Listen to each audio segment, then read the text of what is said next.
ngego musajja wange na cheating. I can beat the hell out of that man. Nagwo kubikola ebyo inakola omusajja gwakuba yendeze genda. Kasajja kato niko kenzi niko kali kuno nakunu niko kakuteza omutwe. Abakwenda tubombeke tujuwahide. Okuba nokyamala kumuombeka otipa ipapa. Bamutwairege. Tiba muntu waire agenzere na yenda. Tiba iba musajja. Kitara TV, Kwegesa, Kumanyisa. Tubatangirira abarozi baita ba Kitara TV. Mwabala kuja kuba naitwa ntekaniza yetene ya Kitara Girls. Kubanza kwa bena nkona kubasima. Mwabala kusubscribinga, mwabala kulikinga, mwabala kusharinga, mwabala nokutugonza. Kandi mwabala kuba ni mukyali United mukati supportinga. Vivian tangira abarozi baitu. Hi everyone, how are you doing? Mulimuta, musibire muta, mwarara muta. Amabara VVC of Vivis Collection na Style Hub. Omaiso ganyu hano tukubasima mwebale kutugonza mwebale kusubscribing on our YouTube channel The Kitara Girls. Ekiroki ya kialero omugenzi waitu omukathe is not doing well. Alimu mrairai na alimu mcheke but guess what? Mbalete ilo mwana. Nyino mugenyo undesere. Hey, our guest today Mwiskimu rongi, eitara liya bunyoro, omwana inakala. Kandi ali fully dressed by Vivis Collection. So, madam, you're welcome on our show. Thank you. Mabala neiraka, Yvonne Kajumba. Nsemelele kuba show enu ya Kitara Girls. Mwebale kutuhuliriza, abakurura shenu mwebale. Kanire muraire kurungi. Musibire kurungi kandi mukama kyabalinzire. Tukongera kuwajukiza aba sponsors bite kuruka na mbetu atanike aba sponsoringire. Vivian soko bazeo aba sponsor ba Kabalega Resort. Tusima aba sponsors bite Kabalega Resort hoima ndi Masindi mwebali sponsoringa. Aba hoima Kabalega Resort ogisanga 4 kilometers no Karuga town off Masindi Road hamkono kwa gobulino Karuga Maranatha. Then aba Masindi Kabalega Resort ogisanga off Kampala Road 3 kilometers kuruga Masindi mo town. By na big space for the parties, by na spa, by na rooms, by na restaurant, by na kids section, by na ebitu bingi kandi by na environment favorable for everyone. So obo kuba no benda Kabalega Resort okusa ku reservinga obo kusa ku bahikira on their numbers 0393 9009 900 obo kusa ku bahikira 0393 19 3860. Our Vivis Collection to located opposite Hoima Town Mosque, shop number 9B, over Style Hub Julia, next to St. Jude Kalinege, Yabai Road Twin Hardware, that very room for all the best hair stylish. Back to Allen. Tunaona our cabs juice hana Central Market. Tunao juice ezikwa ukana. Kalero tunyuro ice cream yabe ya hanu. I bet it is the best in town here. Exactly. Yeah. Aromunta yampa presenting bite yo bule oikara nolia. Ndale meranga. Oina kulia. So akabs juice kaleba to ice cream. Tunaona juice ya itene ya mango shake. It is very nice. So you can book them for introduction ceremonies, wedding ceremonies, pre-visit ceremonies, birthdays, graduation, school activities. By now juices are type kind of ushering around the town. They do juice blending, juice packaging, juice display. So Baikira 0781 438466 or 0704 153230. Balona email. Oba if not hano hakatala Central Market haiguru. Mwebala kubani mkiatwenda. So, topic yetu ya kialero tukwana kubaza wabaki Enfuzi nizibonabona. Kandi babasigire bintu baitu nibabonabona. So, Vivian, do you have any your point of view about that? Nkatubagambira murama gwa rero tukwenda kubaza habwaki abazaire kusanga bafuire bakulekera oli Enfuzi bati nosanga anko wawe oba anti wawe oba mukoso. I mean, yes, I think no stepmother. Yeah. Mukoso. Stepfather. Akurabia kubi oba stepfather na akurabia kubi. Habakini mubona bonesa abana babandi bamazire kufa. For instance, okusanga omwana afuire ebyo bugaiga. Ntakuchuira kalimi. First of all, we need to understand Enfuzi ni woha or nikia kiki. So in this particular case scenario, we are talking about, I don't know if nabantu bakuru baba Enfuzi. Yes, tukubate kabona mu category ni yemu. Baita bakusinga kubona bona Enfuzi. Bali bana bato. So in this case scenario, Enfuzi zirize emirundi ebiri. Era hanera. Aroho afereirwe omuzaire womu. God forbid tugeze nyowe mfereirwe omuzaire womu. Either mother or father, but one of them is still alive. Egyo Enfuzi. In English, bagieta single orphan. Yes. Then aroho noli afereirwe abazaire bona babiri batakiala omunsi. So in English it is called a double orphan. I don't know how we can term that in Runyoro. Double. Nuwo mwana afereirwe abazaire bona babiri. Yes. Then single Enfuzi, single orphan. Niwa aina omuzaire omu oba dad oba mama afire. So niho muramwa gwetu gukwizira ntugamba habwaki abaana banu nibabona. So Vivian, continue on that point. Ati nyomba iningamba nukusanga, for example, Allen mama wafuire nyole kambaze hadabo orphan. You do not have a mom or you do not have a dad. Abazaye bana bafire Allen dadi wawe ne byakuze na mama wawe ba promisinga ensi banu anko wawe yagamba na anti wawe nyowe tugenda kurola Allen. So Allen ni dadi wawe bataro na mama wawe, so they decide to take care of you and occupy that space. You understand? But okusanga harehembera mbu Allen abazabe mazire kufoli Enfuzi. These people bakoleka public ni basikambu ito tujja kulinda omwana tujja kumukuza na mbere nyina natali na dadi waye, but have not fulfilled this thing. Bali mekikora Allen bakufoire mukozi muka niwo okora buli kimu kiona, niwo okwisana house girl, niwe bakara ni basilika genda kuli, niwo takusoma obo kwasire kuchumbe byokulya iwo okulya hanyuma abana babo bamaze kulya kyonka bakulya ebintu byo ebyo abazaire bawo ni bakuzanira mu obakuba niwo nogamangu ko omwana you're getting rights from your dad and mama's items.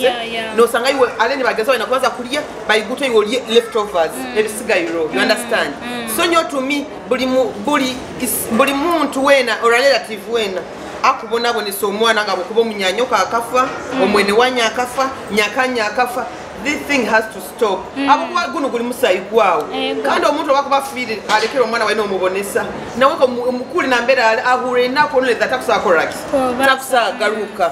So nyowe nkutesa, let us stop mistreating kids who have lost their parents or their relatives, because you do not know at the end of the day no one wakusa kuyamba. You understand? So aroho nabana abantu obutubantu zika. Okay. Kila mno, I am sorry to mention, or will it be good? Tuli harufu, tufere, tugeze mfereirwe mzaire wange atatenda age. Ni harugayo obutukubantu zika, ni harugayo omuntu. Bana bakira mno kuwera gambwe. Nyowe nankogwa akaba mnywani wange. Ngenda kulinda. Nye haireyo kurolera omwana we. Baba walisoma kamali. Hali alikamalira kusoma. Abantu banu nabo, I am sorry to say. Bakutufokera kizibu. No, baba zamaiso kwa kamera ni badupa budupa. Ensi ebasiime. You know? Obutukumala kuzika tukarugawo tukasigala itwe nkabe enganda.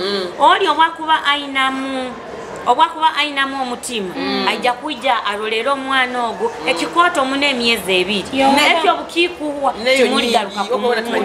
timuligaruka kumuhuliza ati nyombaire ninsaba obwokuba ekintu otakukisobora leka kieraga leka kole kiensi mbogenda kurolera vivi after losing my parents. Exactly.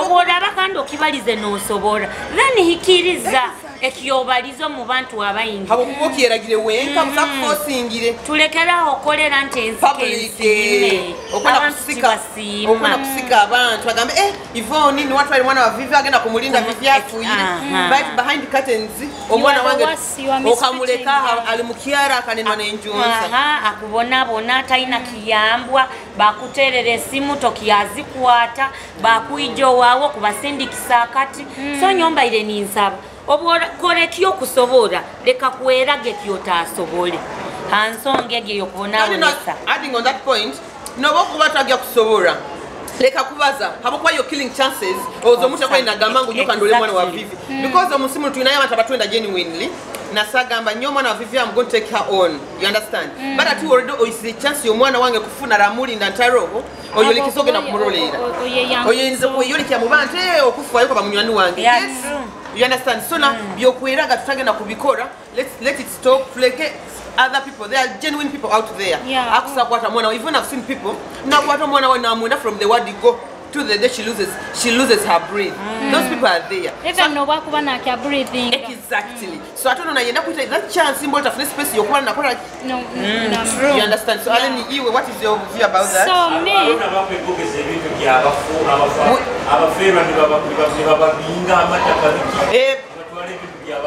and ebyo bikanya muno baliyo actually saa zinatebyo nibye byasingire kubonabonesa these orphans nosanga oli omuntu naafa naleka hekazi zeitaka akaleka yakolera abaana be akozera ebintu bye kyonko omuzaire obwakumala afiire kira muno omuzaire omusayiji obwakufa akalekaho omuzaire omukazi.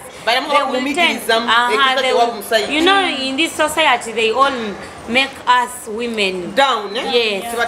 So niba abomwabu omusayiji nibaija nibatandika kulwanira ebintu by'abantu by'abaana nibakujuki yangu inakutawo wange. Exactly. Omukazi toyina se and we are inferior. We especially those I am sorry to say aba batakabwoineho abakazi abeiro bokuboyetairemu ekintu me I am always inferior. I have to you don't have a freedom of speech, you cannot come out and speak for yourself. Nibye bikasi ekiyasingire kubonabonesa enfuzi n'okuyitisa abantu tulekera okulwanira ebintu byaba mwegekole byanyu leka kulwanira ebintu by'omufu omufu abaye nakola iwe oliyo ko byami abasino lwana ebintu by'omufu oyina emikono toli mulema n'abalema baliyo kusanga ali mulema akola ebyayi bati omuntu mukulu maliko ina n'emikono olinze mwe n'abanyaffe obanyakanyaffe oyibe ebintu byayole misawa nawe babona baleme kusoma mwegekora. So nyongo nakubaza abasinga orphans abakini babona.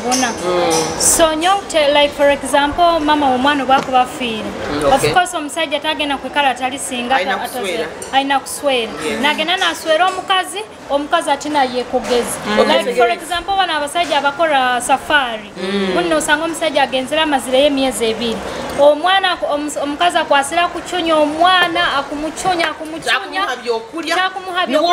kubonabonesa bantu yenye emitima mibi egyo abaana bamukubabonabonesa of whereby naise waya atali aweya kandi so bakuija iso bakuija nibefora bakwenda muno mwana nibakusanura obusoke nibakogana bakusiga bigita baito osoka abana kyarugana bataka kusindi kwa katutama kirole kitwe kiyayi bintu kabiri kandi nawe oli muzaire you know and the worst part of it okwegondeza mu bintu byanyina ebyakolereire entuyo zanyina nisoli abatafuna mu kiyero omuntu nkayo. So you're thinking even you tomorrow you can die and then your children. This world is not our home, we are living anytime. So let's treat those kids as our own because they did not like to be orphans. Never, no one calls for this. It's just a sudden thing that happens. Kandi mugana ni mubateka nankegyo bageta bati omwana wena naikalala kandi bawe na yenova mugani muteka nguyo nyoka akafa manya biki singa taloha singa tali nyowe no tinana kubaza feel especially bana babazaire bawo bafeel oba on during the birth obaki singo omwana wena omusere otakenga okule that situation you do not know how you've been raised up, you understand? Chonkano sangola arugiremu umukaise akumwijukiza engero nyoko yafire na kazara togira nyoko kale bintu bya omwana wena nakulali depressed naku ayenobe niba abana bakusanga isomero ali mu class teacher kura abana bagenda kusana waye segregating wenka habwaki embere neri muka noba kubali muka nibagenda kulya bakumugamba basogele kale ku inyeni mwikara haitem ngabo kuba winyi na taro you understand nyina akafa oyina kuikara aruba genda baba ikalenka bamale kulya oyoge bintu nibo ijoli leftovers ezakuba nisiwe nkazi for oli mwana wa kasasiro. So bantu nye treat those children very well because you don't know tomorrow go mwana wenyini wagenda kuyamba kandi abana bano bali mu emixale the world is just round like that. Nekindi ekikusinga kubonabonesa aba orphan bano kila muno abana obwakuba fereri omuzaire oba bona abazaire babiri bafiire and someone takes up this responsibility this kid asa kumwihowe akamwabu akamutwara owe. So it is going to be very hard for this kid kumanyira buhiyaka kumanyira embe. Yes, noba kuba batakumubonesa, but still that feeling of ndio mwaitu, they tend to lose. And it is hard for them to get that feeling of attachment. Yes, the bonding. Because these things are not only happening with the orphans. By the way, abana bakena bazaire bawe. Usanga omwana bazaire bawe bali kubi muno mukyaro okwo.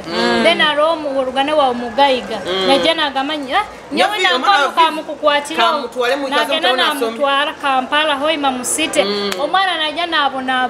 Namubona. By the way, nyino omuntu omanyira yakwasira mwana omugenzi yefuna ngagenda kumuyamba. Atinga ambira imagine kusanga omwana na ribs zino embaji zino nizebara omwana yabaira amanye kuliye kihogo kiyaye ekirayire nekita kuli kiyaye omanyire omuntu ogena nomanyira life yobolimu ate omwana omuyire mule omulese mu life nga ayina kunywa juice enke ya cabs eno ayina kuliyo omugati ayina kunywa ice cream ka cabs but no sanga mbu Sabi manyirire bada bimuteire mulema wamuteka mumbege kumuto charinga ate mwana gamba singa isigaye mukaka kaliye kihogo kiyange kaliye kihimba kiyange you know kandi benda kimtakule bigude no sanga mwana yinkyara no muhogo najirira sado ko kimanyire ngutogenda kulolera mwana wo muntu muleke kale na mbere ya manyirire kandi na abazaire.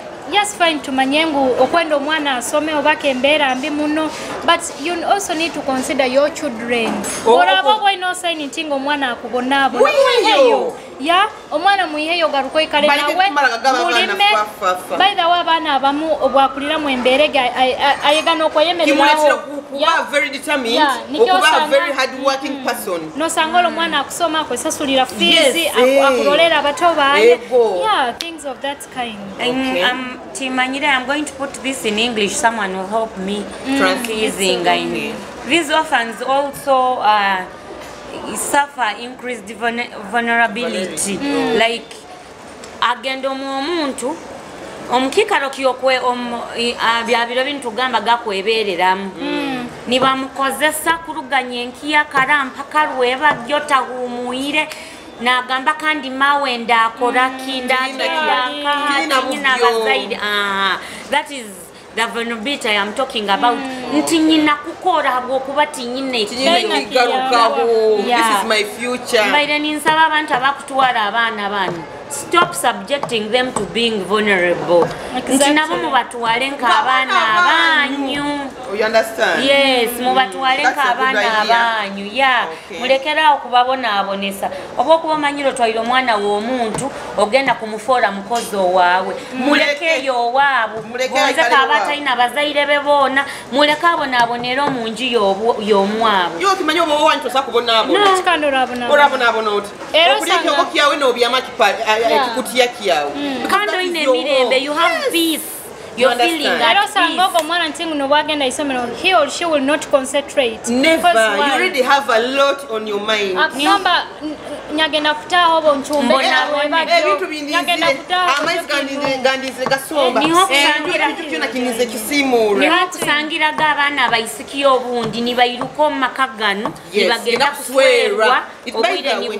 is leading to early marriages. Exactly. Asweirwe na hala genzere kuswerwa akagenda atakwenda baitu okuba hala kugira niho kusanga batu wairenda nibo kusanga bayina hamyake so chali twetero mukifuba nyo baitu nkugamba nsonge gyo ntingu bantu nye tukole na amani abana baitu batabona kozi bine ebintu byona most times bikurugira no kubokozere na amani. It takes us back to the other point. Yeah. Bajja kubimwiha heavy. Exactly. So byona bine bitu byokubirora ruhanga no wakumanyi. You understand? No bokola na amani omwana bakubimwiha heavy into entuyo zawe zijogeza nazo mutulu. Exactly. Humanity. Yeah. Let us learn to have humanity. We need humanity in this era. We need humanity which we have this lost. World. Which and we have lost. Not lost, we do not have. Nabasajja bakubonesa gabana. Nosamusajja kusoina omwana wawe na kutocharinga. So it is a two-way thing. Abakazi bakonesa abana babasajja na abasajja bakonesa abana babakazi. Abakazi nitwe tukira. abakazi abakazi bakonesa abana bakaliba babo tugire emitima mibi yawe settingyako yamu abo kuba nanyo ndi mukazi kandi tomayansa kuba ndi mukayise muntu ali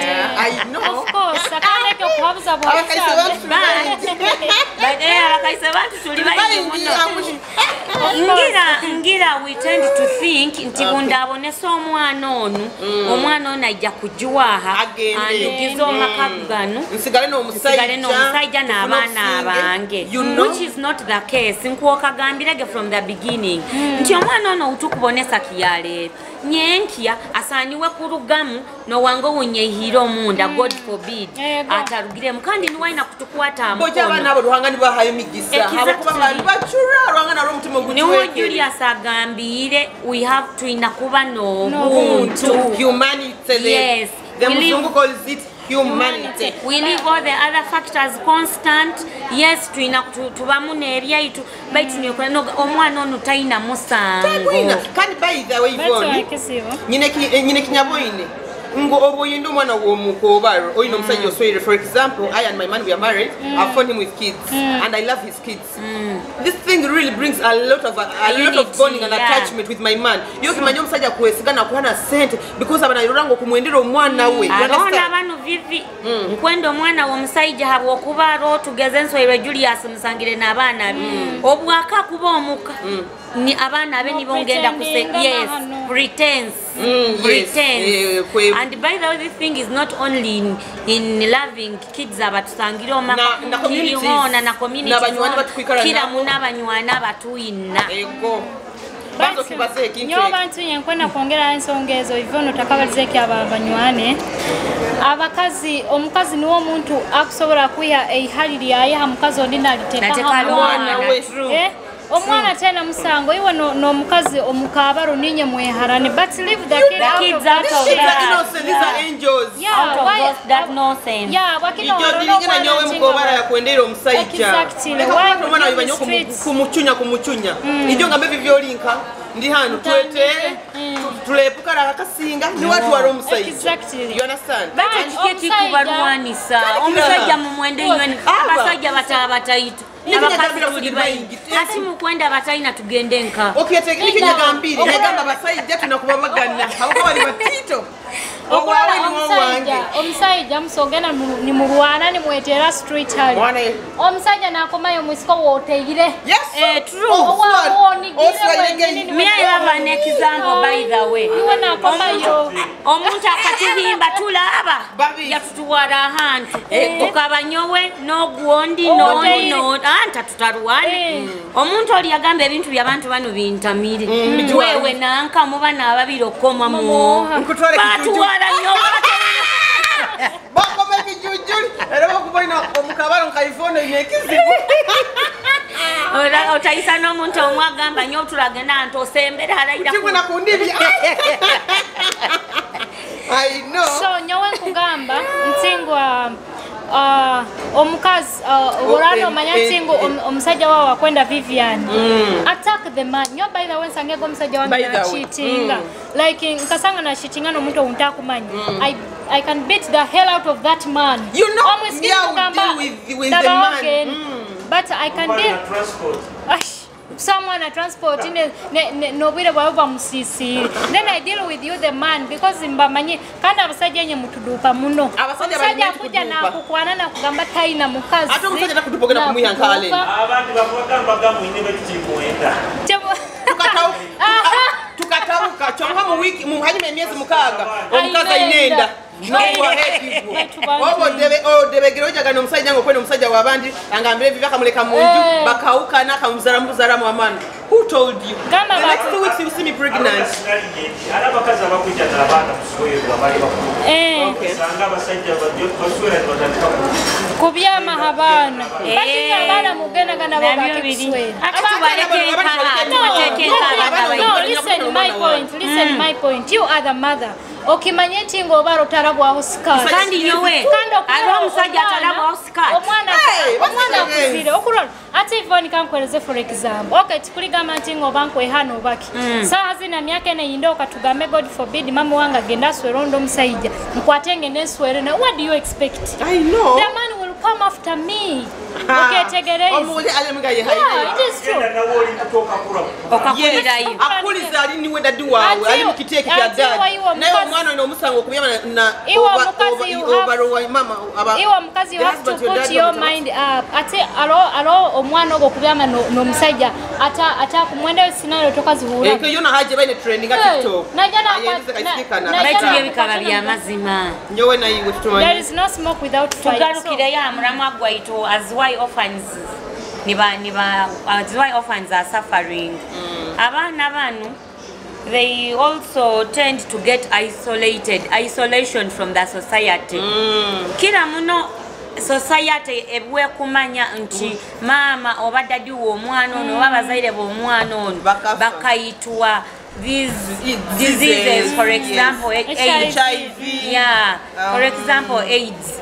Tukira muno no masomero n'abantu ba bulikiro mujja kutandika kwehara omwana ono nitumuchumirage ebigambo iwe turugize abazaire bawe bakafasirimu lero oba kufanya wakiyakuza exactly kandi biro bintu tukebeza maiso abantu batukebeza amaiso ni bagambo akafaira atasa kuba yagurukira so obunda abana banchali they are facing society isolation, discrimination.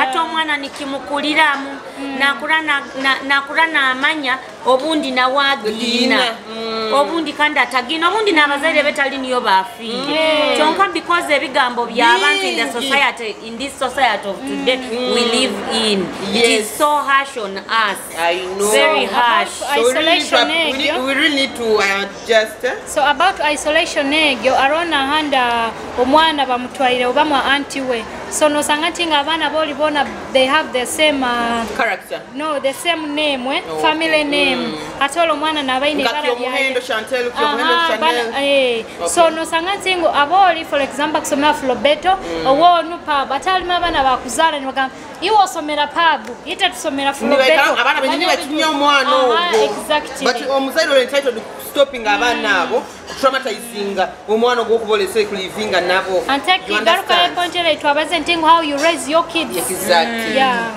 emotional I mean abana banu nabo aba orphans banu kila muna bafererwa abazaire babo bona babiri bana banu bakwenda comfort eyamani abo kuba omuntu wakubafererwa omuzaire we. You cannot even put yourself in that person's shoes. Oina kumekinga shugo mkikaro kiyo kumubonesa omwebesa because akubana going through a lot. Emotional and psychological torture. Ebyo torture yotagenda kumsanga aine kihoya. Yes, kikuba kiriyo munda kuli hamutima. So mkikaro kiyo kubonesa abana banu chali. Gonza wakuboli mukazo iziro kaswerwa tugeze omukazi wa makamu na akafa bakutwara banzo lindo okubonesa omwana ono banzo omubudde agaruka omuntu because you never know hala genda kugarukira hali eti kintu kigenda kumuwera muntu nkaferwa omuzaire wange obabaza bantu nyo omuzaire ono kintu kikuru ate omuntu mukuru alofu ni regio tochege yonyine kaiso exactly and you called the first thing you think of is my parents. Exactly. You get a call, you get a phone and call one of your parents. Omanyire omuntu bogobinga kirelo omuntu comforting is a parent. No baby angire no tahamu kono gamba miki mkenge no byamashire yes you always feel that comfort exactly you always ense kwangire no na kugambira yo bugamba it is leading to people it is leading to suicide usanga abana bayisire nemiguha abana betamirwe nagamba kangene mu rugude muto kokore entomere kamfuno mugwanye iteka hamuti akubati nyina kusoa kunyenda so we are here to encourage everyone you to rock bagaza mama and worries love you so orphans aba Enfuzi ezimu zikulakinga parental guidance and care and love omanyire kuferwa omuzaire kintu kikuru muno niwe abaire nakugaidinga abaire nakuolekya parental love baita hati omuzaire omuzaire omu bwakurugaho babona bakarugaho omuntu akuba akutekingire on asa kutakuolekya oba kutakugamba ebyo muzaire byandi kugambire so it is also a problem in this society of ours. Okay, nitukala nteka nzen mwebale muno turora baitu ijozinka bamahura nindoro mwana wabisike emyaka ena yeisiri emyaka ya 10 malo muntu na yeita obomezi kane bunyuma abantu manya bakufagana batekeza tugaru so abaka bana mu myaka ya 10 bakweitaga abantu bayine bizibuki ivono obomezi kane bunyuma nyo yani wobola bota ina love abantu bayina love baitisa basayija bakazi ati kugambire omwana obisikiro ke ohikire kuita wa love oyine ekizibu abasajja bayezere ko oburuba no yeita abasajja bali bano bakutulira bakutwenda Vivian okwita wa love Vivian atema kukuba gusimire okusima omuntu ogukusima biki aku stressingire obakuchawire agende ondaro bantunye mwege kuba na self love yourself first love yourself doronu bayozanga kai Ngambire wabora bota ina lava abantu bagina abantu baina lava omuntu akuimuka nyenki yakara na yendo omuntu nagamba onu bunkubanta ina nagamba onu bwarage no mwa Julius akiri twena tuferu wanjikiza ka story ijweza tukaba out Yvonne omisikia akana ipanga panga nyina omusajja nyina boyfriend wange wange my man ati my man omusajja nambera aroho amwina antulwe munkuwa hana kana ifurahan kana omusiki abenarumba bantungo omusajja tibamuiba we don't steal men. We don't. A man who loves you cannot be stolen. I told you this. A man will go where he wants. You understand? Basikenyo mwinevite mukoraga. Busayo. Nakakugamba even for example. Basikenyo mukora ntingono musajja kunyenda muna kunyeguya muno you take advantage. Yes. You take advantage. Baliza kurungi. Tukurora na tuenda na tufera. Hati iwa iziro mwawe to calm down his mind. Or you're parenting you have pride. But you let us keep a low profile. Down ego in love. Love jaba mungo nakasoma unatasome una innocent unatabe msent. Tivita hamu. Omusajja nagenda obundi for example innocent o ino mulimo obo inaki omusajja kuje mwa kuhumura obundi for example ta innocent zikumara ubaki no yefora we no charaire ata manyire kinyama zita kuro ata mwa Vivian ata ina nekikuru akuja nakaka ija baby ija baida nyaba manye obukwata musajja tinde kukana hiyo omusajja mbana wogo hello I don't compete with my fellow women about men. Hello. Abasajja omusajja wanga kimanyire obumbana wemba na wogu. Hello. You see this before. I need this day running bani kyabanyumiza. Omusikiro nabagenda narumba bayisiki. Ruga musajja wange. Morova nabasajja omusajja wetu akumwenda. You understand? No buli bakusama omusajja nakurumba town yona girumbirage mazironga abo omusajja. Hati guess what? Omusajja tamulekero. Bule buna ina ka baby. Bainyo yonya kabulize. Nti omusajja onu tugeze wakuba na yenda iwe Vivian. Bakugambire Julius bwana yenda Vivian. Taina kuba yono munywa no mukazi. Exactly. Men are meant to befriend women. Yes. And the same applies to us ladies. I have a right to become a friend to my man. I want to become. Exactly. No. You are entitled to befriend anyone you Vivian, want. when you are friends with my man, know your limits. Vivian, I don't have a nyuani. Like for example, nyowe ndi munywani wo musajja wawe. Like for example, no jano ngambire kintu ekisibo beki okulabamu. Nkeka kyokwa solution ngena nigamba baito manye Vivian baigano obuzi ubwesete aterero ndo musajja. Amuyambe hese. Anta banywani nete nwa tukubera bati. Anta banywani bagenda beyond. No, nyowe kiri Kumanyisa kiri kinu. Tokwenda ngulu. Oizire. Nkimanyiro ta musajja. Okay, obati nkimanyire. Tugeze timanyire girlfriend wa Julius. Musangire because I've ever met him somewhere. And you're not going to bypass him. Yes, nyemereire twayera mukya twakora kitu again. Nyenja nyamusanga twanyonya nyamura mwanywa na kasoda. Twaseka tu again. Igweri nyamusanga out of club aikalire yandora nyamurora either we yaija hali indi oba nyonya genda hala. Kimu bibi oba yagamba bakuweki onya kiyokunya bakuhereze nja kusasula. Kimu bibiri bisatu mumanyira garo sazi. Ivona kwenda ibona aibuki apa kire no mnywa no mnywa na Ivona kusakwa nini musajja wawe your male friend. Yes. And it is up to you. kine kintu nyonyi kala ninkigamba omuntu. Okay, what I talk about otakangambi nti nyowe kinkukutekerereza iwe. It is my business. It is none of your business. Iwe kyokutekerereza nyowe, it is your business. Obundanyiza nyakugamba Julius. Meet so and so. This so and so is, for example, I have grown up with this person. He's my friend from childhood. If I come and tell you meet so and so, we come from the same village, we've grown up together. Kiri hali wa either kwaikiriza oba kuwanga. Obojo bwenyu Maybe one of first cuts. Ngati hawakinta ni want aswo yiwe. ati nyo Yvonne kanso kenkwabuzi. So kompereze tujja kugaruka vivi. So kompereze ensonga nka isatu. Why you need a male bestie when you have a man? Give me some reasons why. Do you know? Sometimes we get married and these men, these husbands are not our friends. Why would you And it is very bad. But I've grown up, for example, I am giving an example. I've grown up with Tumusime from childhood. And home base. My grandmother used to call it home sweet land. I know. I've grown up with this person in this area, and I have met you when I've finished primary, I've finished campus, I am working, and you know there are people who are hard to befriend. You made me my boyfriend or my husband, but when you're not my friend, and I might be your wife or your girlfriend, and Vivian is your best friend, and I found you when Vivian is your best friend. Tingenda mukuya.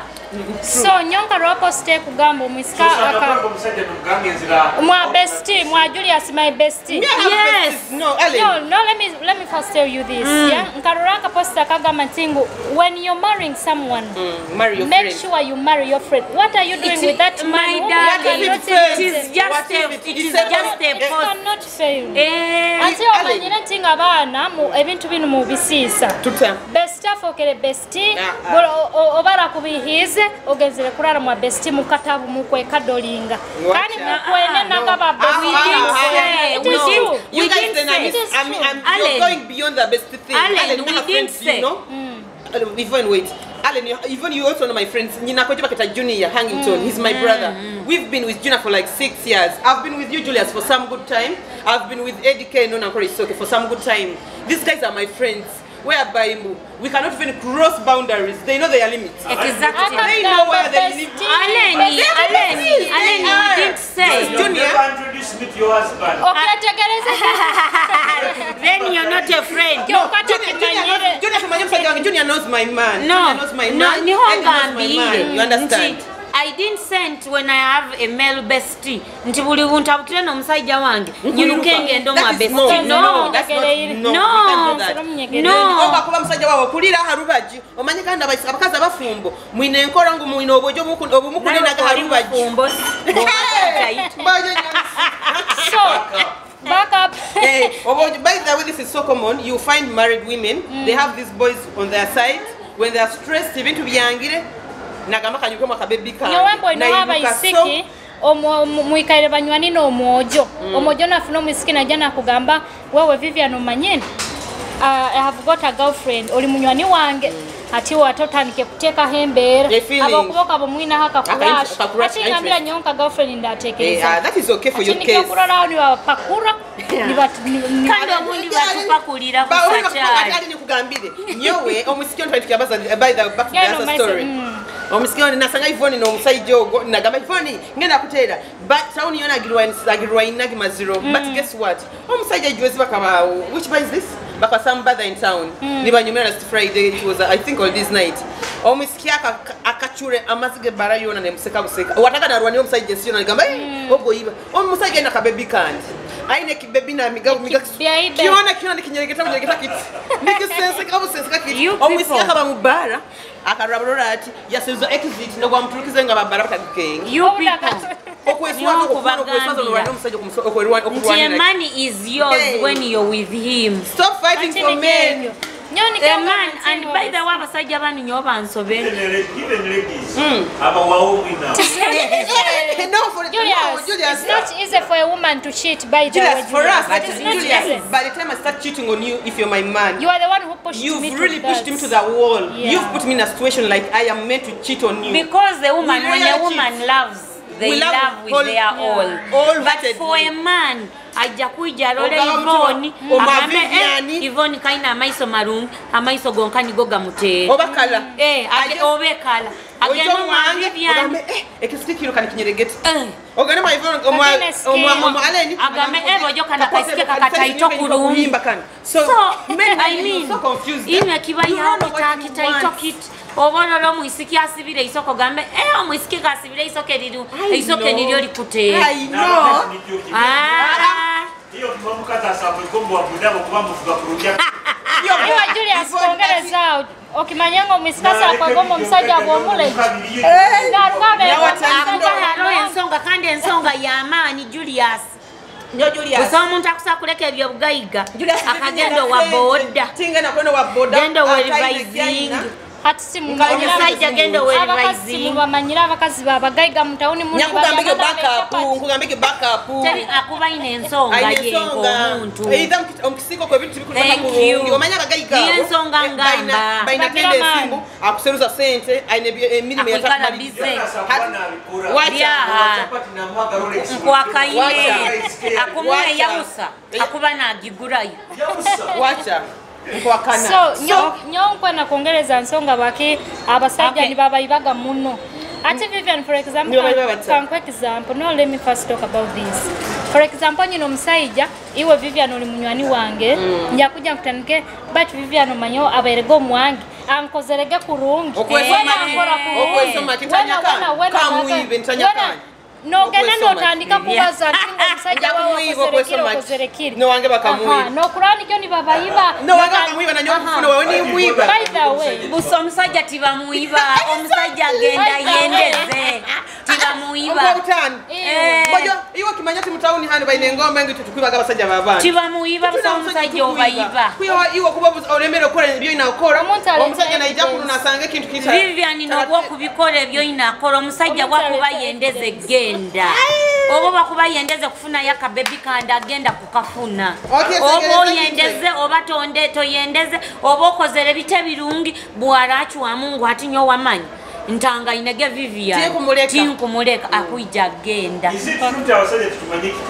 Kandi mukimanyi ni mukimanyi ogenda kusanga omusajja ine emboko yomukazi ole omuka baito wakuchitingaho nawe otakwenda nokolola nigenda ngenda omukozi womuka obusinge by the Julius obusinge wijana mwingo mugo mukutrabya if you want peace treat me well yeah. I will not bring misunderstanding in the family if you're really doing what you're supposed to do like a man or my husband. So by the time I start doing these fake things, just not knowing komusaija, you're not being a husband in a bra. Like what do you expect? Kanda abasajja mukuzara bamaida abana made ni wakusembeza abasajja bazaire mu bamaida abana kwena kugenda tunekizi tukayizirwa abakozi baje mugenda mukuzara mu bamaida abana mukufwaji ati Julius kaguzi nyasajja kimwana tinki maidon tukubatu walesere wake kukumuzara abemukayiba nyowe oba abemukozi nyowe ensonga yeko nyo Julius atokwenda nyinuki hali nyinukire Julius nyakera akora obuna Julius take an example nyokera vivinge na Kampala mu kilo sa musanju omani ngana kora ebintu byange kusubura and whatever ninge na Kampala sa musanju so you expect me mbu nyina nkuleke okunihira kuimuka nkusembeza iyo breakfast abakanye nagenda ngo child nyina kora byo nakora keeping omusajja nga tainda maid wa Vivian ofu nayo tujja kufuna ebigaga nikyo tubaleetera nti no atali byona bwalaba chumbire yaletea ebyokulya ameza tukole self service what is wrong with that exactly emirate mu dish kanku commenting ensonga bakina abasajja sometimes bakubyama na aba maid iwo mukazi first you are insecure ota oboine meida jwaira kana kakagufu tanikira kugamba okajwalira ibanyo okajoma kaka nyoto kujwalira abyamanu manya meida wange tajwalira hompali obundi nyesero banye nkajandika tito kati echali nyanye tanyanyira ya kyonka ate kunyirira kusembeleza byo kuliyo bidi I know alina mchafu tosakulia mbele otandiki pamwe Julius okunena gabakozi bawe kikenge yeah producer white okay back to the mulamwa of why young girls are committing suicide. Yes, Alan, you spoke about that. Ekinte kinkwenda kuongera hao ntingu IT social media influence. Exactly. Bana nye mukwegombesebwa. Mugenda TikTok. Ni muroro muisiki. Obunda abaisiki banu ebintu kabibazaho by the way. Agagenda akwate room agdecorating ye surprising aruga hagame it is my man who did that but indeed abyekoleire ati woli kuno low income ofune emitwaro 10 ogenzera TikTok stane kuoheze birimwe emitwaro abiri otandikire nanyo buno bomezi nibo nkwena nanyo kwenda kwera nanyo mside jackie soko lindo malirize hati no gano ranting social media influence egyo be a pressure over like for example ina abanywani ati like for example nkanyonyi na Vivian Obanka yo baki yeah ati ni ndora Vivian omusaija akora kin okusanga mwisiki myaka yange ni myaka 24 of course omojo size zawo ni za 24 25 27 to 3 kyonka indeed omojo if it is not family wealth if it is not inheritance I bet gundi Vivian it is very hard kusanga mwana we ali developed kyonka ogenza social media okurora abanywani bawe obundi baina abasajja bakuru obundi bakoze kiba kubakolera ebintu owawe byata kukolera otandikire gamba takuenda omwesisiro kyonka indeed after 5 years that guy will be developed nyowe advise yinkweleza abaisiki batayi bange tingu right now nkimanyira mu kwende sente but look for many of your age who have vision.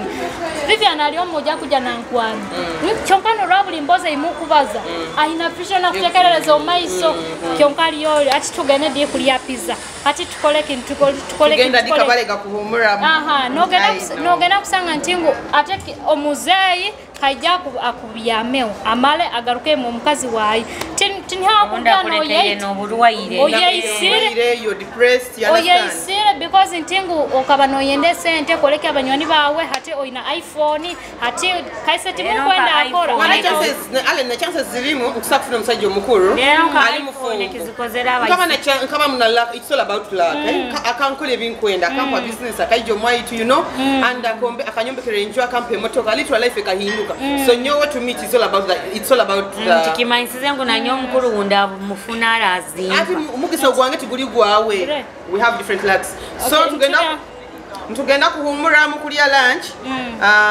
omanyira chat is sponsored by Kabalega Resort Hoima and the juice ajja kwana ruga cubs juice katunyumye muntu lya kakamsana tumaze kuleka msana kino katugaruke. Discover your home away from home at Kabalega Resorts, Hoima. Located just 4 kilometers from Hoima City on the Hoima-Masindi Road. A real resort in an eco-environment. Nestled near the stunning Albertine Escarpment and historic Mparo Royal Tombs. We are the perfect blend of convenience and charm. Treat yourself to our cozy rooms, mouth-watering meals at the restaurant, and refreshing moments in our outdoor pool. Whether you're here for business or leisure, our conference facilities, camping grounds, and fun-filled kids' playground are ready for you. Escape, relax, reconnect at Kabalega Resorts. Hoima, your adventure starts with us. Book today.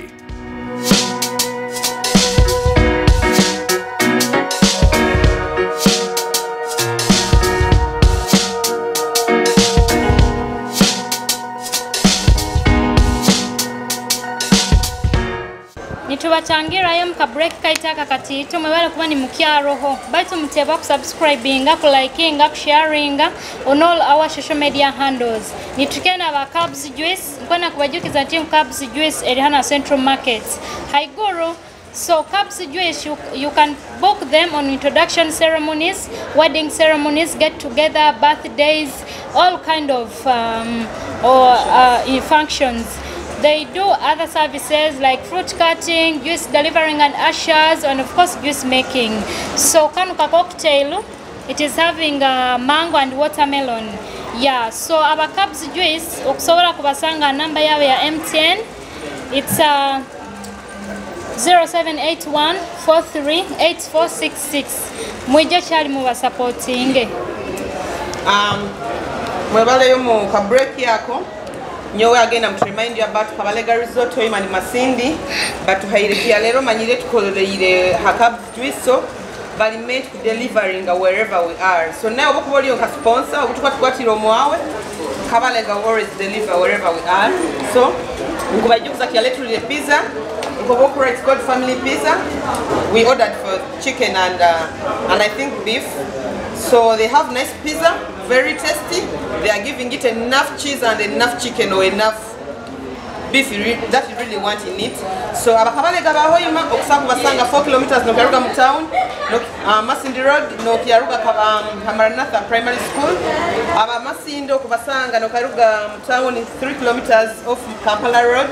Over okusaku bahikira ha 0392 9009 over 00 over okusaku bahikira ha 0393 193860 for reserving, for bookings or for any inquiry numbers basomeire.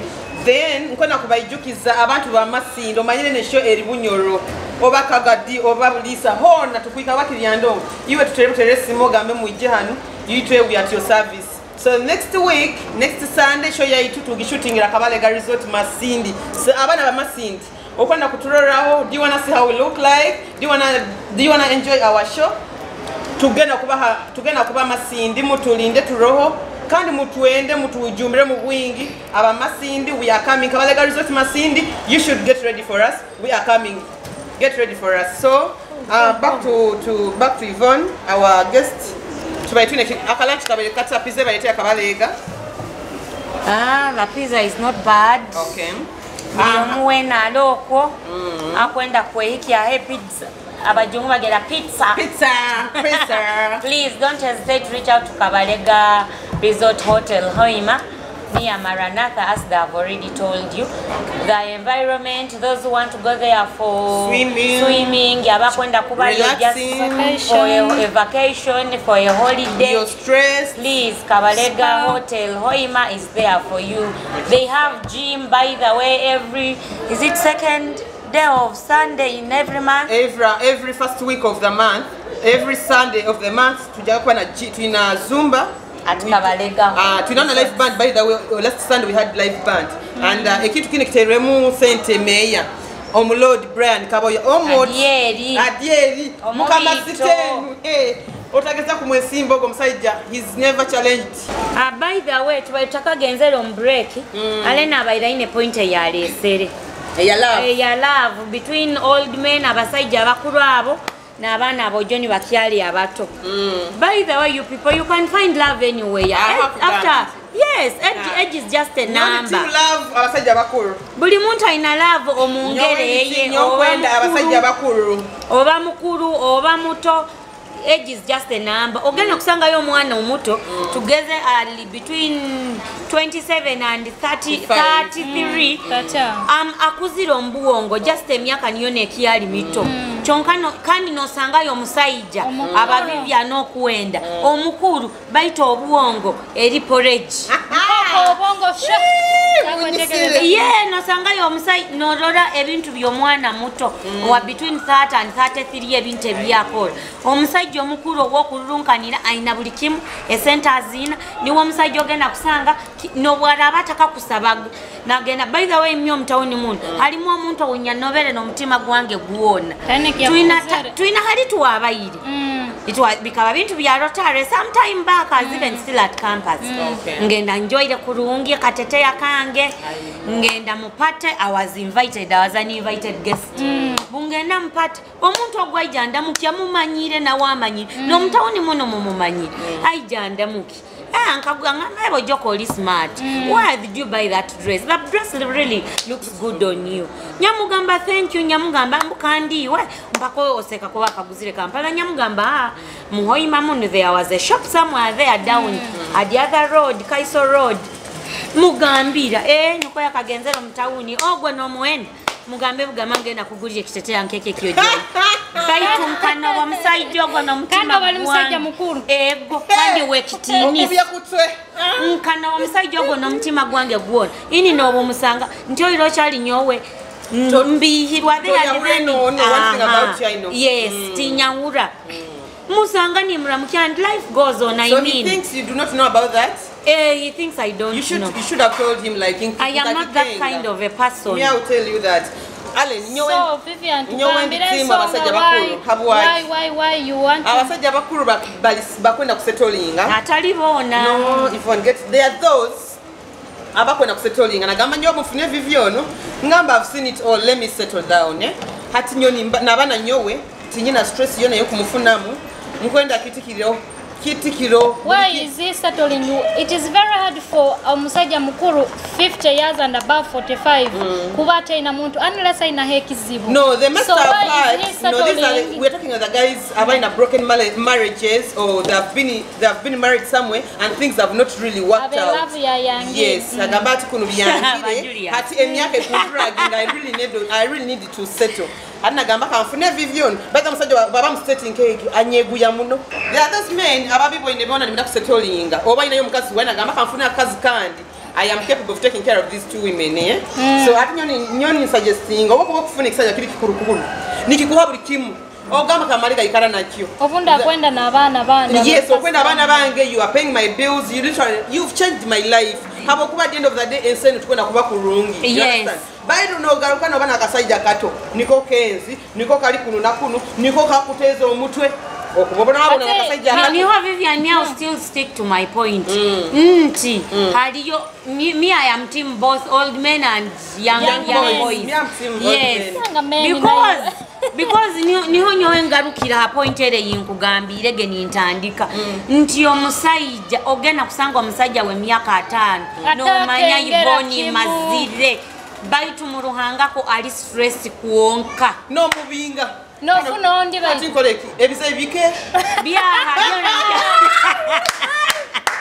byona nikyo kimu ati n'abaana abato aboja abato abakwenda abantu abainawo abakwenda tubombeke tujuwahide tujuwahi obuwongo batinya bakini mubombe tugenda kuija love iwe manyina kinta kibeta love you know what love is she's in love ogenda kufuna omwana ijako akulire mwena kuye kandi naiwe omutima gusimire no mwenda ogamba niwe bwenyini alone nkufera omusaye binabina bikirani naiwe abunda agenda kusanga naiwe ojuwahire alika Julius Lave kan but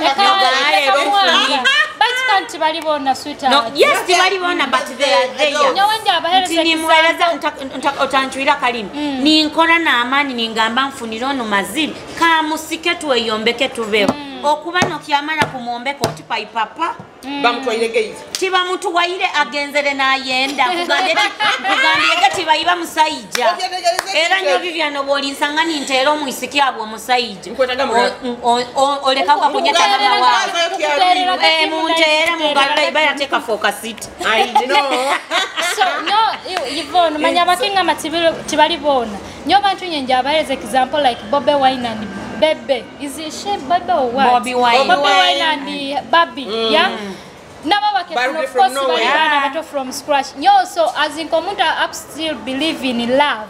I still stand on that. But chinge na kwe hayo Vivian ngabo kubangu njwahira abasajja bojo bato munchwa mutima nkyolefu nondo mojo muto munchwe nkyolefu linda Julius Tingena kweka ko muto unta kwenda tingena kweka ko mzee we myaka nkaga ngabo kubanjwa hira The thing is rescuing my bag. You I have money. don't rescue Alan, me. we need to change our lives. Alan, I don't love money. Alan, don't you love money? Tell me, just be frank.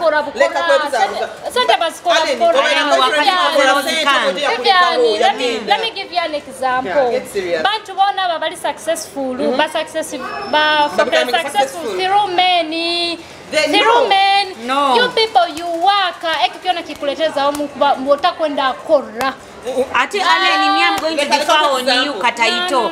Iwo kimanyire. Tokenda kweka ko mtu utakwenanga Allen mbulire okimanyire. Timu kwenda kora basikinya nikyo mukweka kila basajja bakuru.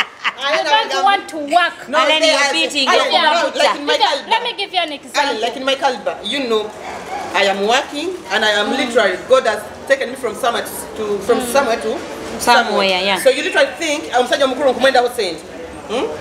Nkwanye nambe additional. That is what I'm talking about. Vivian tukuliga manga abojo bana batabo tukuliga manga abojo batabo banyaku. Bakaba from where me I was with them initially Kampala twasabaga Bat Valley and Bombo Road. Ni tusawa Tedo boy. Hati bule bunalinga. Why are you standing on the negative? Why are you being negative? Is enjoying now. Why are you being negative? Why are you being negative? No, don't be negative. You're going to be a man and this guy is going to leave you. Love is the choice, by the way.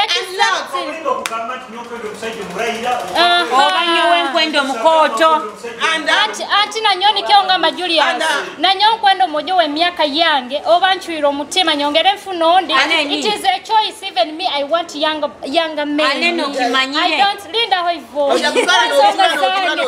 Aha, nitagale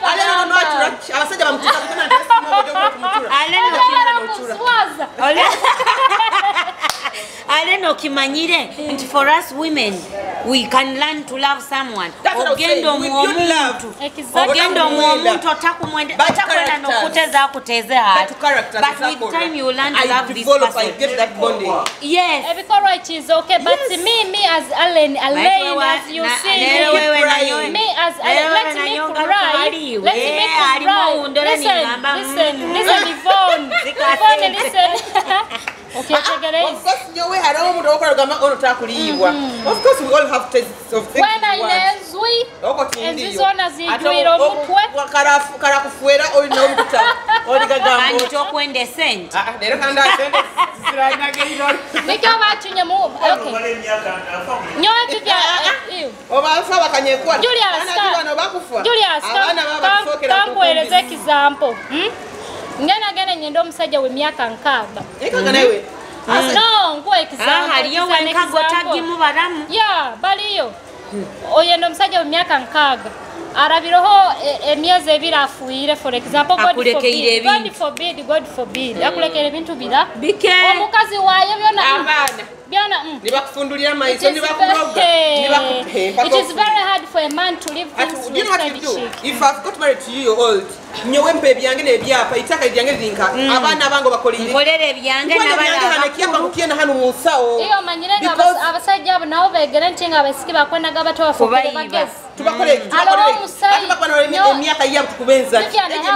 Vivian, I have a friend. Akendo msajja mukuru abwebyo bugage yakwati ya mwa fake land title. You're not fuck around with. Kandi bantu yakambaga myabusajja bakuru abo. Deep down in their hearts they are praying their daughters not to be like you. You people you're sleeping with. Honestly speaking, they are praying not to have daughters like you. Kisana sana kabajungu. For example, my mother,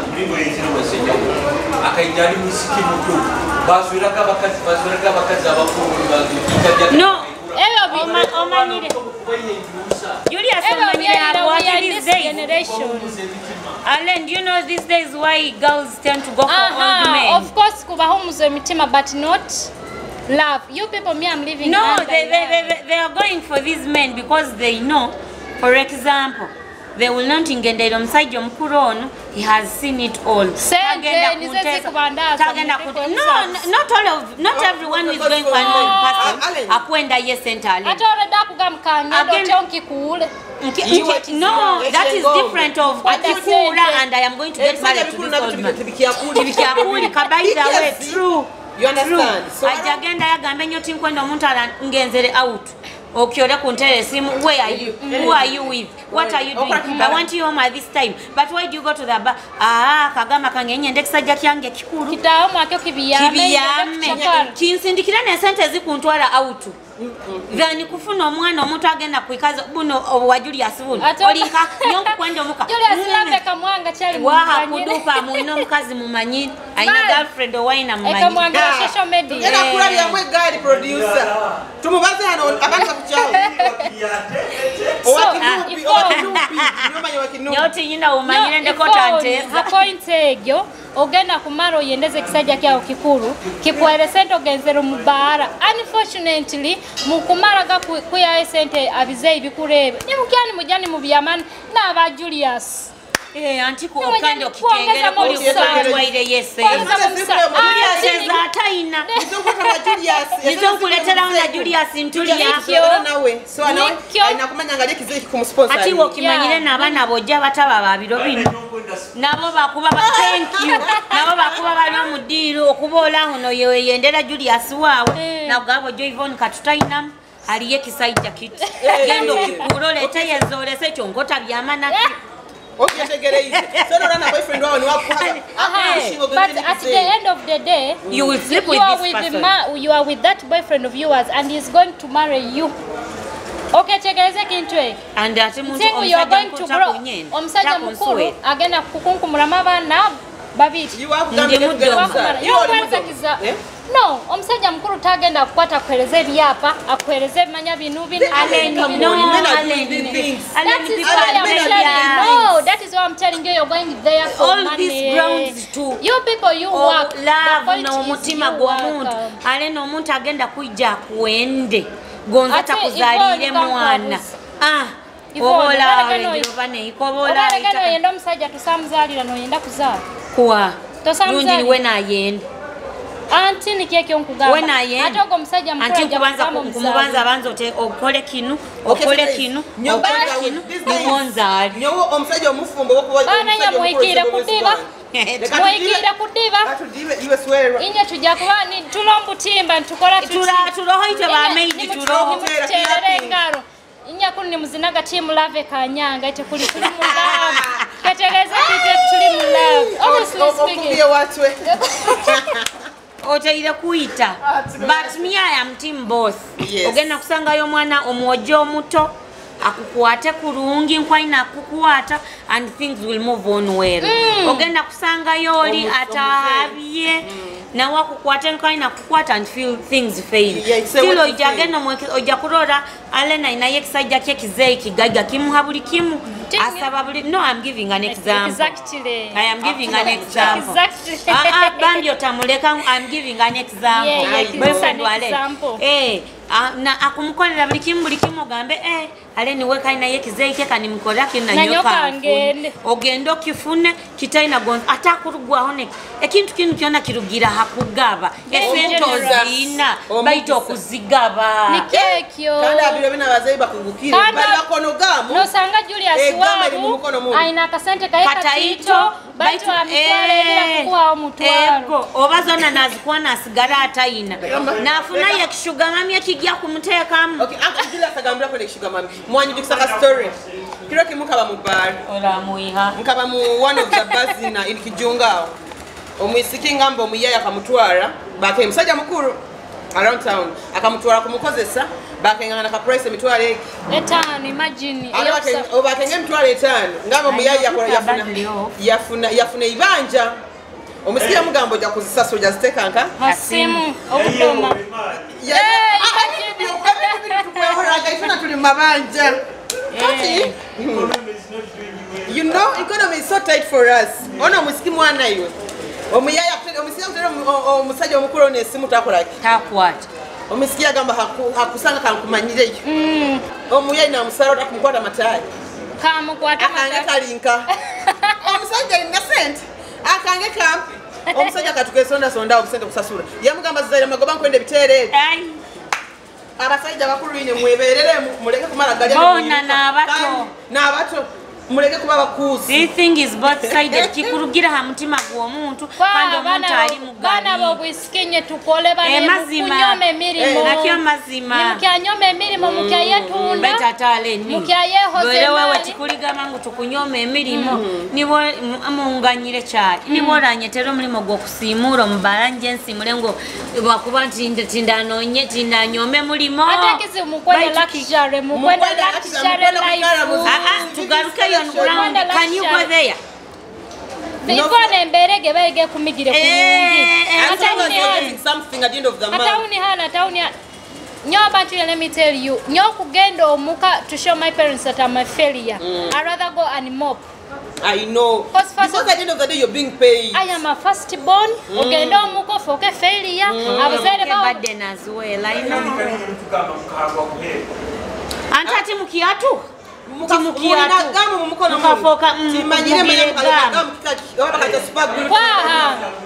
Kwa kintu kirikiti omusajja niwo omuntu agaba bwakuba takuha nikimanyisa takuenda a man always provide where he wants. Yes, where he loves.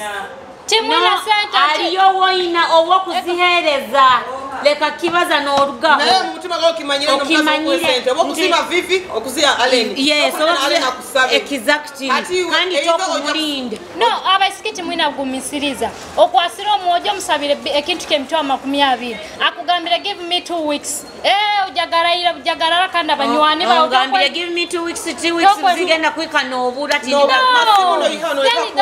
that is like ati omuntu ikale nawo ati wale ni okimanyira aliyo omuntu aliyo boyfriend owogamba nyine ekizibu kya mitwala 2 akakugamba tagayina nyenkya Vivian kirokiye kikyenyine Vivian akamuterera akamugamba ndi kubi nyine ekizibu kya mitwala 3 akagasera bati mu picture kuna kwa abantu kuni oli girlfriend ebe bikole bwa basajja bakuru nabato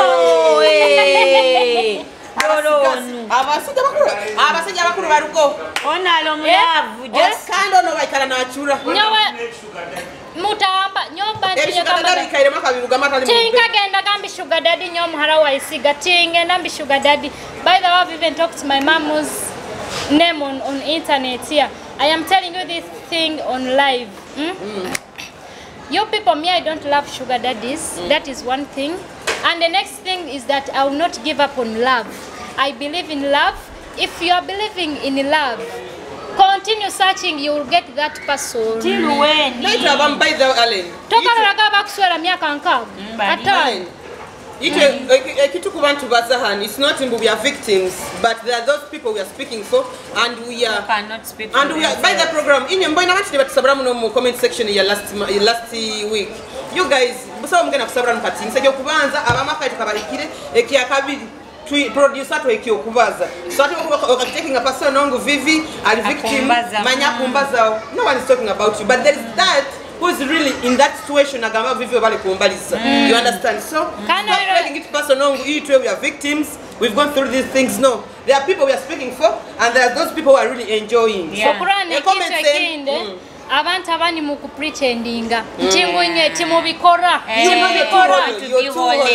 Batu indidi mu ba Yesu indidi yakuba blocking kandi mubina kurashe busau tu ku blocking ngabyona mu bibaze bihuweyo yakuba blocking mujja kubimala just mu kujajenga on the things you people do secretly categorize araba muri bantu bali muno bati no yefora comment vivi nyawe bati nyaki kugama tinga baisiki bantu nye tugene tukole Bokuba okozera kasente kao. The only thing you look from a man is love, not money. No, ati ale ngo msaka umojota percent. Of course azimpa but you look love, you look for love. Comes with bit ebikwatagana bibiri. Yeah, supplements nkoba kugambe kyalani kijane nkinzo obana kina kebintu nkebi. Baito toja kugano gambe Julius Linda Ivon. Toja kugano gambe Julius Ankwaine. Tingu kangene mwende sente. Just go and work. If you're still looking money in a relationship, you need to go and work. Wewe nibonye ndo musayija tumale myaka 2 nobuga kubangu nkukora atakampa kagonze mitwara 2 baitukiza iwe kirohe kintu kinu. Yes, men have told men to find where they love. Ata aroki na kintu Julius omuntu nagenda to ask for them. aha iwe tokabawo gabine ebintu tugira abanywani nakugamba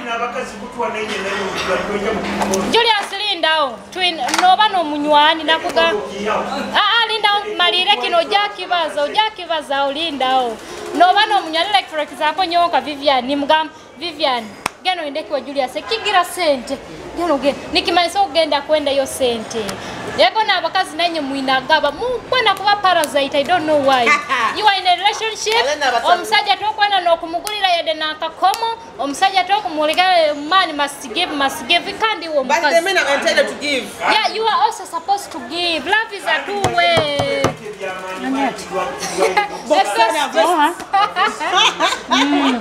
Tujakutandika abaguliraga iPhone tuli alive. Tujakutandika abaguliraga iPhone ezo tabu Julius nibyo kwenu wetulikayire misimu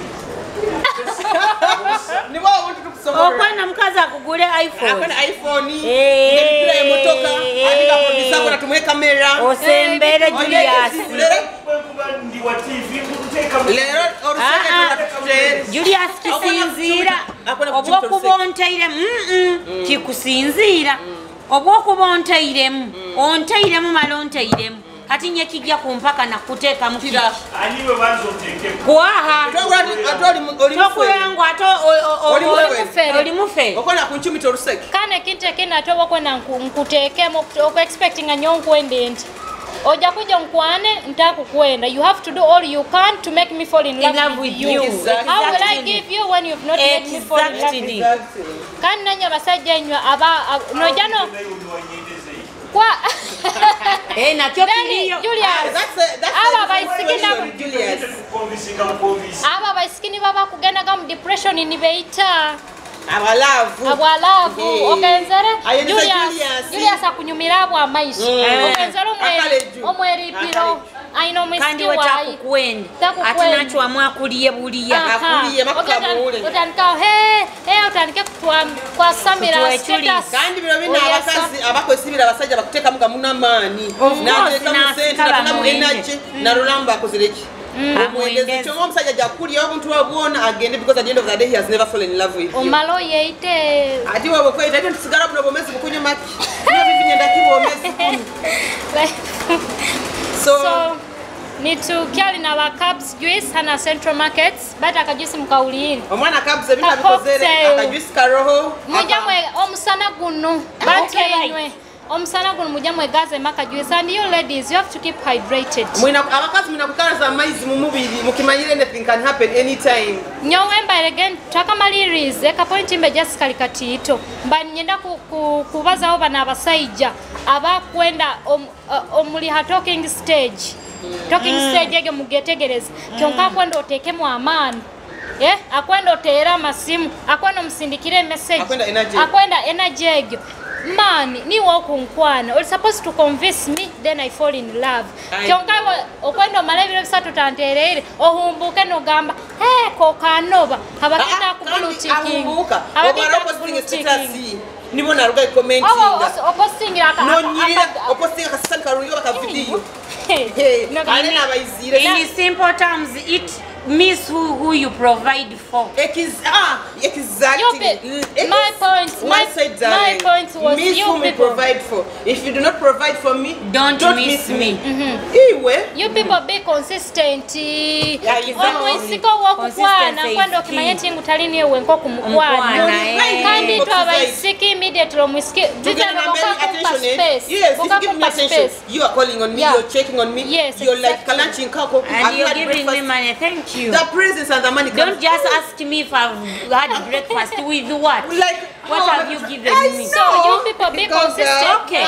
Mugende mukole ni kwa msaja barata kwere breakfast utabihirwa. Go and work you people. Muleke kunyome mirimo. Okay, today miss me, call me. Ask me, have you had breakfast? Don't give me money. Even tomorrow, but even on a third day. Aloba na abantu. Abakuwako omanyaja kugamba she's angry. No manya kama she's after 2 weeks you reply. You'll come to me, hello dear. So can you nyone kintu by miss nyamukama miss where you provide. Yeah, actually. Akagaruka. Akateme msinde. You cannot miss when you after seeing when I look good, like I've posted on status, like you're missing me. Do you know who is behind my looks? Buli show you kuja tukujua rengo yempia aka tukore isoke ligiaka. You miss me, are you okay? Are you okay? Ruhanga kunaga message zigene sikoma. Ati nayo gendo misinge ruhanga kundolera. Nyo hapo intene ya abantu abakwenda kuchwera mu muntu wo kwenda. Ivono inomojo wa kwenda obaki na ruga yoli online inlo.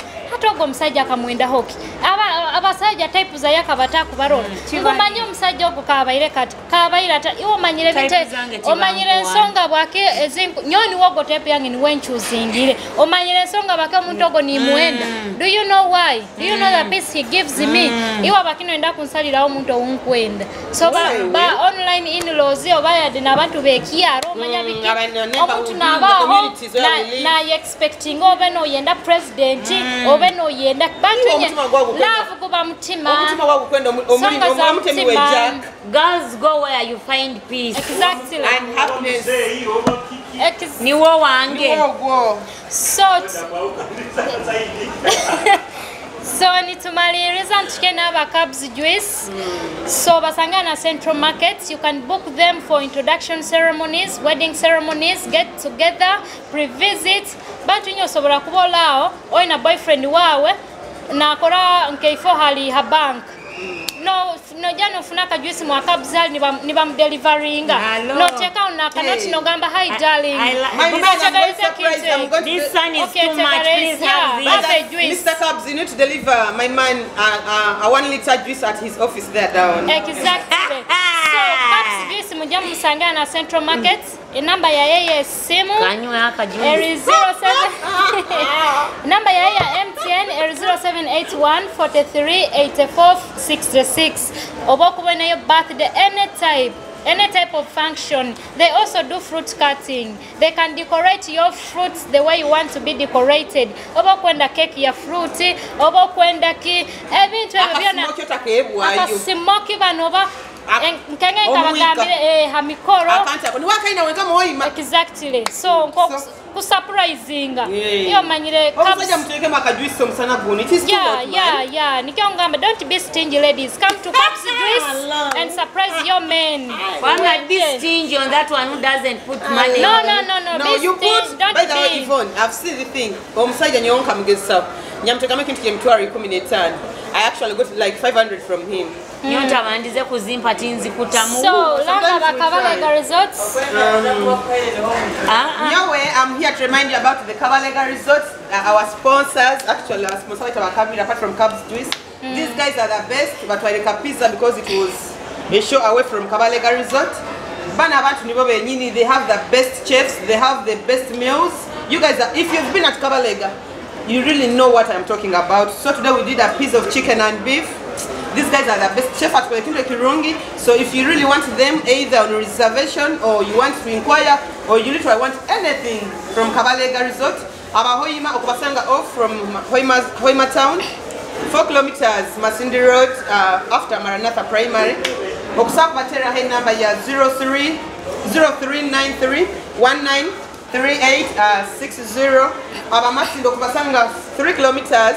Nwakeruka Masindi Mutano nogenda Kampala Road. Kando over next week not shooting a show ya it. Okusaku batera head sima 0392 9009 00. So try Kavalega Resort, it is the best hotel around town. So kwana kusema mugenyi waito wa Kialero Yvonne, thank you for coming through. She's the best. Thank you for all ideas. So thank you for honoring our invitation. Our viewers, what do you think? Should I think Yvonne her board. How do you see? I think she's a good girl. She has a good IQ. So Yvonne Sima our viewers so Bagambi na Kitara anytime you can always be at Kitara Girls Show. Kwenda kusima ba hosts ba Kitara Girls mwebale kunteka mwe bwesigwa mwebale ku hosting program enu. As happy to be here and it is really nice. Ba viewers baitu abasubscribinga ba sponsors ba show enu tingenda kutonda oli omu halo omu bazirela kubabaza, but we are really grateful. Those who are subscribing, we thank you. abakutulolera omunsi zaaheru because I saw a post somewhere. We are really grateful. Mokamuwa Kitara TV, thank you for seeing something in these girls or deciding to take on their ideas. I am very happy to be here. Till next time. So till Sunday, go on and subscribe, like and share. And you can always share us with your ideas in the comment section. By the way, I had forgotten, I have some family friends from Canada. Back in Syndicate, their group. There is my friend called Hassan and my cousin sister, she's called Charlotte, by Canada. Bakangamba, a group, a share training in Canada. Group, you know, they have a group, it's called Kitara. Confession. Yes, in Canada. So you guys, thank you for loving us. Abana, kind of anytime, take a visa and a ticket.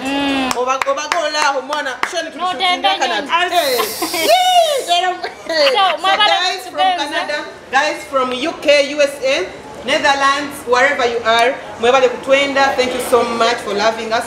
Subscribing, sharing our videos. We are really humbled for this. Tukulenga okubaijukiza tuinayo Bunyoro Kitara International Convention egenda kuba yebyo byokwezi 27 kuika byokwezi 29 omukwezi kwa mukaaga, which is June. Egenda kuba Grand Safieko Banqueting Hotel. Abanyoro bona abalo munsi zaaheru bayira batukubeeta mutaburaho muije mwetabo mukintu kinu ekiyabanyoro mwegezo okwejukanya omukaali mwarugire habo kuba nkurora theme eri history and legacy, the culture and heritage of Bunyoro. Muleta abana banyu bona bazalirwa munsi zaaheru bayije barole heritage yabo hali barugira. Please come one, come all. They are going to be putting on all white. It is an all white party. Please come one, come all. Don't forget to come and enjoy as you nimwejukaniza heritage yanyu ya Bunyoro. Thank you. Until we meet again. Bye.